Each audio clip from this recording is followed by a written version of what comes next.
नमस्कार मित्रांनो, ठरलं तर मग या मालिकेच्या आजच्या भागात आता अस्मिता मूव्ह ऑन व्हायचा निर्णय घेणार आहे.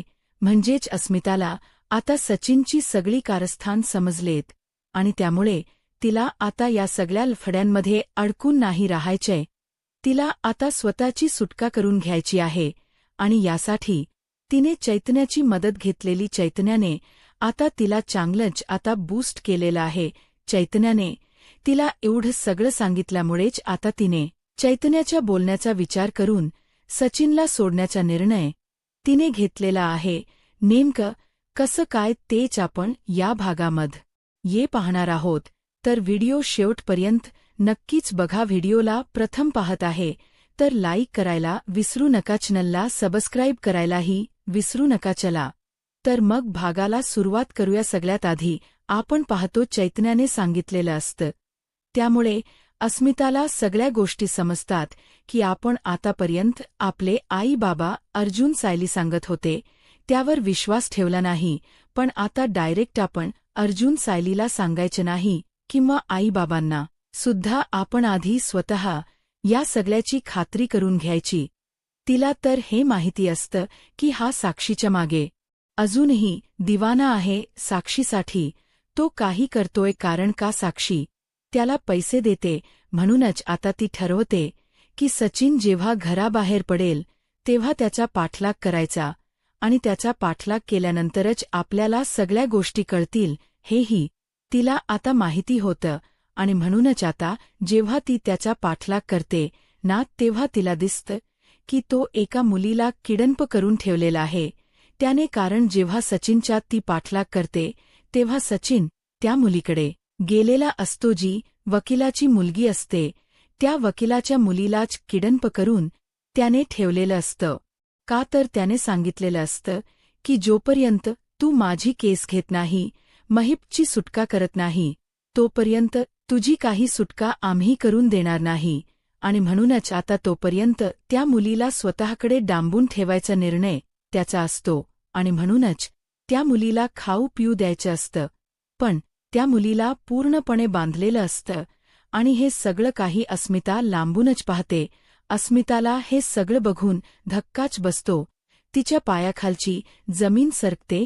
तिला हेच वाटतं असतं की आता मुलींना किडनप वगैरे करून हा पैसे वगैरे कमवतोय की काय. म्हणूनच त्याच्याकडे इतके पैसे होते आणि त्यामुळेच त्याला बंडलच्या बंडल मिळालेले होते असा काहीसा संशय ना आता तिला येत असतो. म्हणजे हा पैसे मिळवण्यासाठी आता मुलींना किडनप सुद्धा करायला लागलाय. इतका खालच्या पातळीला जाऊन हा कसा विचार करू शकतो असंच अस्मिताला वाटत असतं. अस्मिताने सचिनला बघितलेलं असतं आणि त्यामुळेच ना आता सचिन जो आहे तो मात्र लगेचच तिकडनं जेव्हा निघतो तेव्हा अस्मिता लपून बसते. कारण अस्मिताने हे सगळं दृश्य जवळून पाहिलेलं होतं आणि अस्मिता जेव्हा हे सगळं काही पाहते ना तेव्हा मात्र आता तिला धक्का बसतो आणि ती लगेचच घरी जायला निघते. कारण तिच्याने आता या सगळ्या गोष्टी सहन होत नसतात. कारण तिने खूप मोठा विश्वास हा ठेवला होता आणि त्या विश्वासाचा आता अंत झाला होता. अक्षरशः तिने कधीच विचार केला नव्हता की एवढ्या सगळ्या गोष्टी होतील, पण आज तिला हे सगळं काही तिच्या खुल्या डोळ्याने बघावं लागलं होतं. आणि त्यामुळेच आता अस्मिता विचार करते की त्या बिचाया मुलीची तर तिथून सुटका करायला हवी, पण त्या मुलीला तिथे कशासाठी ठेवलेलं आहे, का ठेवलेलं आहे याचा शोधही घ्यायला हवा असाच विचार ना आता सुरू असतो. म्हणूनच मग आता ती या गोष्टींबद्दल सायली अर्जुनशी बोलायचं ठरवते. सायली अर्जुनला आता ती प्रत्येक गोष्ट सांगायचं ठरवते. कारण त्यांना माहिती आहे की जे काही झालेलं आहे ते आपल्याला या सगळ्यातून मार्ग जे काही काढून देणार आहे ते म्हणजे सायली आणि अर्जुन. मग आपण त्यांनाच बोलायला हवं असा विचार करून ना ती आता त्यांच्याशी बोलायचा निर्णय घेते. मग अस्मिता सायलीला म्हणत असते की सायली, मला तुला एक गोष्ट सांगायची आहे. सायली म्हणते की बोला ना अस्मिता, काय झालं आहे. मग त्या वेळेला अस्मिता म्हणू लागते की खरं तर मी ना सचिनवर विश्वास ठेवून खूप मोठा धोका घेतलेला आहे. मग सायली म्हणते की काय झालं, तुम्हाला काही कळलंय का? तुम्ही काही बघितलंय का त्यांच्या फोनमध्ये? किंवा तुम्हाला त्यांचं वागणं संशयास्पद वाटतंय का? त्यावर हो, मी त्यांचं वागणं बघितलं आहे. त्याचं वागणं तर संशयास्पद आहेच, पण तुला मी सांगू का, तो आजकाल जे काही वागतो ना ते भयंकर आहे. त्यावरूनच मला हा संशय आलाय आणि म्हणूनच मी आज त्याचा पाठलाग केला होता. सायलीला हे ऐकून तर तिच्या पायाखालची जमीन सरकते. कारण सायली विचार करते की तुम्ही का गेला होतात, कारण तो एकटा आहे आणि तुमच्या जीवाला काही होऊ शकतं. तुम्ही असा विचार न करता कशा काय बाहेर गेल्यात, असं सायलीसुद्धा आता तिला बोलत असते. त्यावर सायलीला ती म्हणते की मला ना सगळ्याची शहानिशा करायची होती, नक्की काय आणि काय नाही ते, आणि त्याचसाठी ना मी घराबाहेर पडले होते, असंही आता सांगितलं जातं. मग काय झालं? तुम्ही काय बघितलं? त्याच वेळेला मी जेव्हा तिथे गेली ना तेव्हा मला भयंकर असा सीन दिसला. खरंतर काय झालं, त्या दिवशी कपाटातून मी त्याला रुमाल काढून देत होते, बेल्ट काढून देत होते, तेव्हा ना पैशांची बॅग अक्षरशः खाली पडली. त्या बॅगेमध्ये खूप सारे पैसे होते. तेव्हा मी त्याला विचारलं तर त्याने मला सांगितलं की हे सगळे पैसे ना त्याने आई वडिलांकडून घेतलेले आहेत. पण मला ना थोडा डाऊट आला की या पैशांबद्दल हे पैसे खरंच आई बाबांकडून घेतलेले असतील का. म्हणून मी आईंना फोन करून विचारलं तर त्यांच्याकडे सध्या पैशांची स्थिती खूप जास्त क्रिटिकल आहे, त्याच्यामुळे त्यांच्याकडे पैसे असणं नाहीच आहे. मग त्यांच्याकडून ते पैसे घेतले नाहीत, मग कोणाकडून घेतलेत हा विचार माझ्या डोक्यामध्ये आला. आणि मग म्हणूनच ना मी ठरवलं की हे नक्कीच साक्षी त्याला पैसे देत असेल.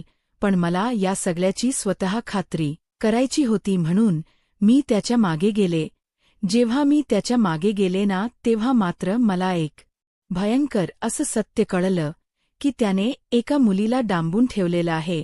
ती मुलगी जवळजवळ 10 वर्षाची तरी असेल. तिच्या डोळ्याला पट्टी, तिच्या हाताला पूर्ण बांधलेलं होतं आणि हे सगळं काही त्याने केलेलं होतं. हे किती भयंकर असं आहे असं देखील आता अस्मिता सांगू लागते. आणि अस्मिता म्हणते की त्याच मुळात धाडसच कसं करवतं की हे सगळं करायचं.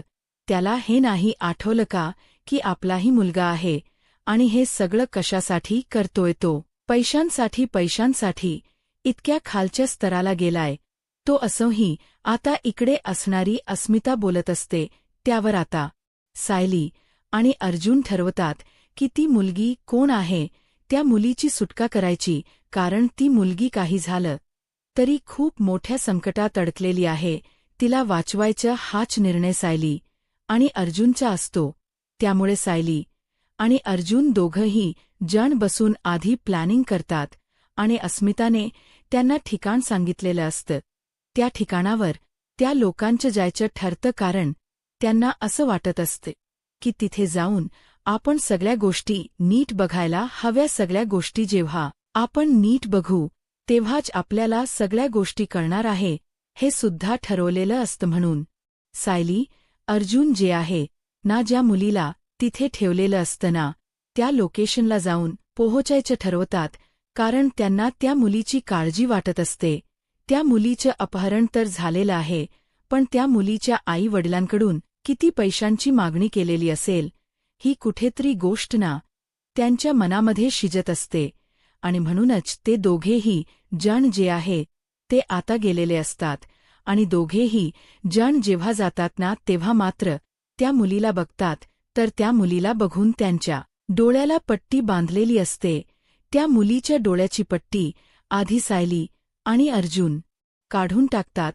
मग त्या मुलीला विचारतात की तुला इथे कोणी आणलं? त्याच वेळेला ती मुलगी सांगत असते की मला ना एका माणसाने त्यांनी इथे उचलून आणलं, पण त्याचं तोंड मी बघितलेलं नाही. त्याने तोंडाला पूर्ण मास्क लावला होता आणि त्याचसोबत ना तो माझ्या बाबांना धमकी देत होता. माझ्या बाबांना तो सांगत होता, बोल ना बाळा, काय सांगत होता? पैशांची मागणी करत होता का? किती पैसे मागितले आहे असं देखील सायली आता त्या मुलीला विचारत असते.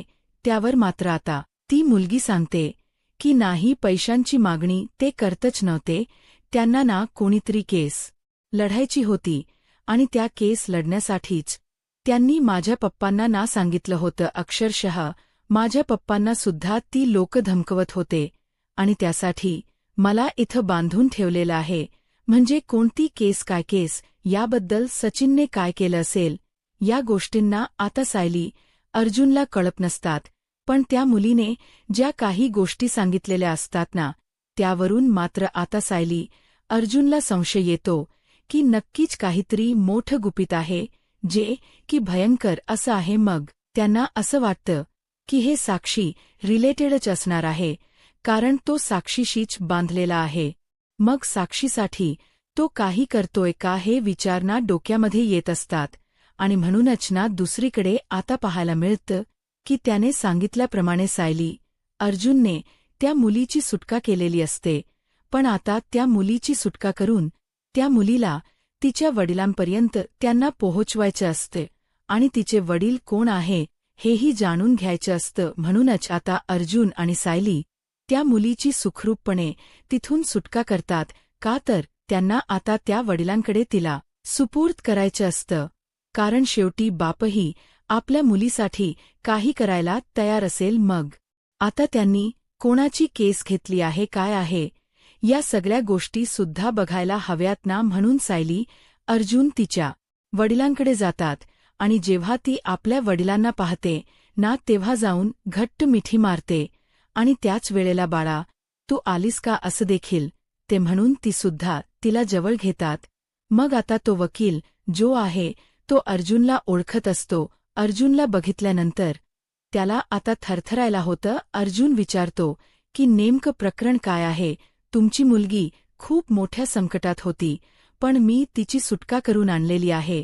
पण नेमकं तुम्हाला कोण धमकवत होतं ते सांगा. त्यावर मात्र आता सांगितलं जातं की काही गुंड माझ्या इथे आले होते आणि त्यांनी अक्षरशः माझ्या गळ्यावर सुरा धरला होता आणि गळ्यावर सुरा धरून त्यांनी मला सांगितलं की बघ लवकरात लवकर महिपची केस घे. महिपची केस नाही घेतली तर तुमच्या मुलीला आम्ही सोडणार नाही. जोपर्यंत महिपची सुटका होत नाही तोपर्यंत ते माझ्या मुलीला सोडणार नव्हते. ही गोष्ट आता सायली अर्जुनला समजते. मग सायली अर्जुनला कळतं की सचिन हा आता साक्षीच्या नादाला लागून महिपची सुटका करू पाहतोय. मग सायली आणि अर्जुन सुद्धा आता ठरवतात की या वकिलाला दुसरी कुठेतरी शिफ्ट करावं जेणेकरून ह्याच्या जीवाला धोका नसायला हवा आणि त्याच्या मुलीच्या सुद्धा. आणि म्हणूनच ते सांगतात की तुम्ही एक काम करा सध्या तरी हे शहर सोडून जा कारण तुम्हाला तेच फायद्याचं ठरणार आहे आणि जर तुमच्याकडून ते शक्य नाही झालं तर तुम्हाला त्या सगळ्याला सामोरं जावं लागणार आहे हे सुद्धा लक्षात असू द्या. त्यामुळे मला असं वाटतं की तुम्ही लवकरात लवकर ना इथून बाहेर पडा. असंही आता अर्जुन आणि सायली त्या वकिलाला आणि त्याच्या मुलीला तिथून शहर सोडून पळून जायला सांगतात जेणेकरून महिपची सुद्धा केस ते घेऊ शकणार नाहीत आणि सचिन पुन्हा त्यांना टॉर्चर करणार नाही. या सगळ्या गोष्टी आता जेव्हा सायली अर्जुनला वकील सांगू लागतो तेव्हा वकिलाला अक्षरशः आता सायली अर्जुनचे पाय धरावेसे वाटत असतात कारण त्यांची मुलगी ही त्या माणसाच्या तावडीत होती आणि आपल्या मुलीचं काय झालं असतं ही जी भीती होती ती मनात खूप जास्त होती आणि आता त्या भीतीमुळेच त्यांनी अक्षरशः सायली अर्जुन समोर हातपाय जोडलेले असतात आणि त्यामुळेच आता सायली अर्जुन म्हणतात की हे तर आमचं कर्तव्य आहे. आम्हाला जे समजलं त्यानुसार आम्ही जे आहे ॲक्शन केलं पण तुम्ही यानंतर पुढे तुमच्या मुलीला सांभाळा आणि तुम्ही सुद्धा जपून राहा असं देखील आता सांगण्यात येतं. आणि जेव्हा या सगळ्या गोष्टी सांगितल्या जातात ना तेव्हा मात्र आता अर्जुन जो आहे तो बघतच राहतो. त्यानंतर अर्जुन आणि सायली जे आहे ते तिथून बाहेर पडतात आणि त्यानंतर दोघेही जण विचार करत असतात की किती हुशार आहे हा सचिन. म्हणजे महिपला सोडवण्यामागे ह्याचा काय हात असू शकतो हे सुद्धा आता त्यांच्या डोक्यामध्ये येत असतं. पण आता सायली ठरवते की बस झालं पुरे झालं. आता ह्या सगळ्याचा कुठेतरी अंत हा व्हायलाच हवा आणि त्यामुळेच आता सायली खवळलेली असते आणि सायली घरी जाते आणि जोरजोरात सचिन सचिन भाऊजी सचिन भाऊजी करून हाक मारते. त्याबरोबर अस्मिता सुद्धा बाहेर येते.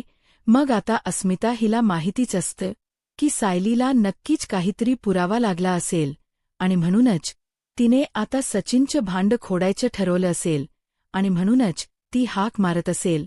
या गोष्टी अस्मिताला माहिती असतात. अस्मितासुद्धा आता बाहेर येते.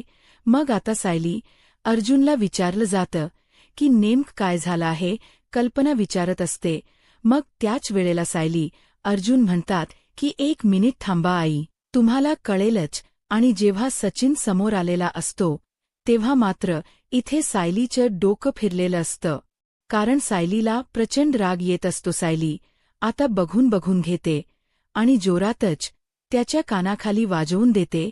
जशी आता त्याच्या ती कानाखाली वाजवते ना तेव्हा मात्र सचिन आता अगदीच रागातच सायलीकडे बघत असतो. आणि त्याच वेळेला आता अस्मितासुद्धा तिथेच उभी असते.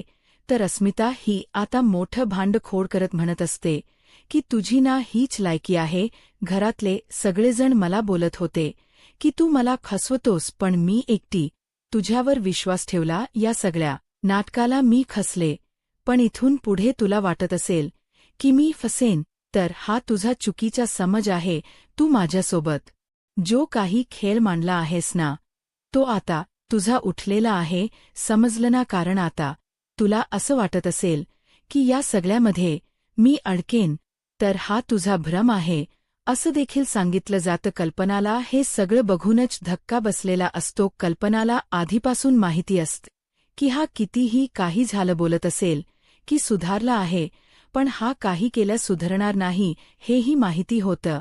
आणि म्हणूनच आता तो विचारायचा प्रयत्न मात्र इथे कल्पना करत असते. कल्पना जेव्हा या सगळ्या गोष्टी विचारते तेव्हा आता सायली म्हणत असते की तुम्हाला माहीत नसेल ह्याचे अजूनही त्या साक्षीसोबत संबंध आहे आणि महिपला जेलमधून सोडवण्यासाठी या साहेबांचे मोठे मोठे कारनामे सुरू आहे.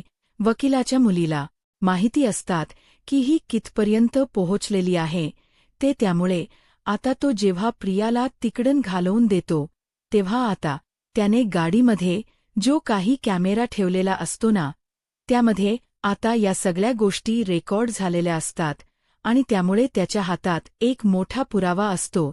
तर दुसरीकडे मात्र आता पाहायला मिळतं सायली अर्जुन आता पोहोचलेले असतात. आणि जेव्हा पोहोचतात ना तेव्हा मात्र आता अर्जुन मस्त असा सोफ्यावर जाऊन बसतो. सायली म्हणत असते की काय चाललंय तुमच्या चला रूममध्ये.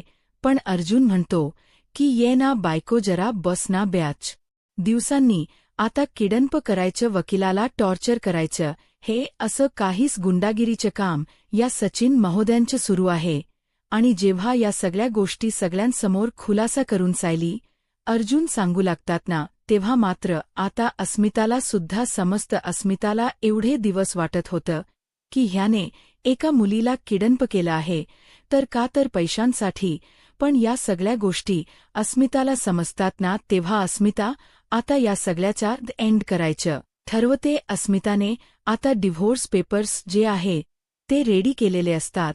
आधीच तिला हे सगळे काही माहिती होते, कारण ऑलरेडी अर्जुनने जे पेपर्स बनवलेले असतात ना ते डिव्होर्सचे ते अस्मिताकडेच असतात. अस्मिताने आता त्या फक्त पेपर्सवर सह्या केलेल्या असतात आणि अस्मिता ते पेपर्स आता सचिनच्या तोंडावर फेकून मारते आणि ती म्हणते की मला तुझ्यासोबत नाही राहायचंय, तुझ्यासोबत ना संसार करायचाय, मला तुझ्यापासून वेगळं व्हायचंय.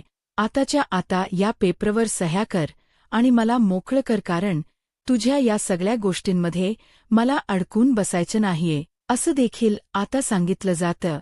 आणि जेव्हा अस्मिता या सगळ्या काही गोष्टी जेव्हा बोलते ना तेव्हा मात्र अस्मिताला तो म्हणत असतो की तुझा काहीतरी गैरसमज झालाय, नको असा विचार करू, प्लीज प्लीज असा नको विचार करू, असं बोलूनच ना. तो मात्र आता तिला विनंती करत असतो, पण ती आता काही केल्या ऐकायला तयार नसते. तिने डायरेक्टली सांगितलेलं असतं की तू ना मला काही सांगू नको, मला माहितीये तू किती पोहोचलेला आहेस ते, आणि तुला असं वाटत असेल की तुझे हे मगरमच आसू तू माझ्यासमोर गाळशील आणि मी तुला आता साथ देईन, तर हा तुझा भ्रम आहे असं देखील आता अस्मिता म्हणालेली असते. आणि अस्मिता जेव्हा एवढं कठोरपणे बोलते ना तेव्हा मात्र रताप, त्यासोबत कल्पनाला सुद्धा बरं वाटतं की निदान या ना त्या कारणाने तरी निदान आपल्या अस्मिताला त्याची चूक दिसलेली आहे हेच आता त्यांच्यासाठी खूप मोठं असतं. त्यासोबत आता अस्मिता म्हणत असते की तू फक्त माझ्यासाठी पैशांचा वापर करत होता, म्हणजे तुला माझ्याकडचे पैसे हवे होते.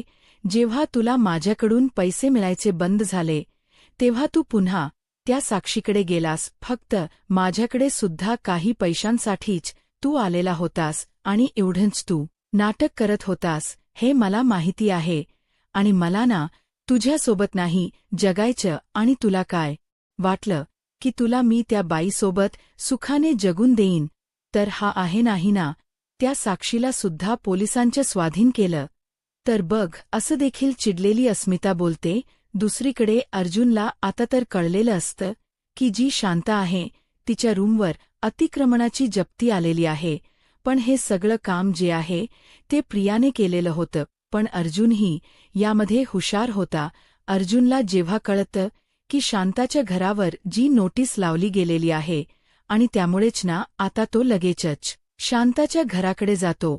आणि घराकडे जाऊनच तो आता बघू लागतो की नेमकं काय प्रकरण आहे. आणि जेव्हा ते प्रकरण तो बघतो तेव्हा त्याला समजतं की ही नोटीस जी आहे त्यावर केलेली सही नक्कीच ही नोटीस कोणीतरी लावलेली आहे. जर महानगरपालिकेने ही नोटीस लावली असेल तर ती सगळ्या घरांवर लावली गेली असती, पण ह्याच घरावर का लावली गेलेली आहे हा सुद्धा अर्जुनला संशय येतो.